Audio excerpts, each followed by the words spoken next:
Hey guys, in this video, I will show you how to set up plugins in After Effects on macOS. Alright, let's begin. Now, I've got two plugins here. Some plugins install just by moving them to the Applications or Plugins folder, while others come with an installation setup. For the first one, I just need to drag and drop it into the Applications folder or the After Effects plugins directory. Once that's done, it's ready to use. The second plugin comes with a setup file.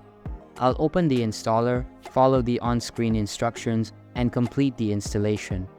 Some plugins may ask for a license key, so make sure to enter that if required. Once both plugins are installed, restart After Effects, and they should be available. So that's basically how you can set up plugins in After Effects on macOS. And that's it for this video. If you find this helpful, consider subscribing and giving this a big thumbs up. Thanks.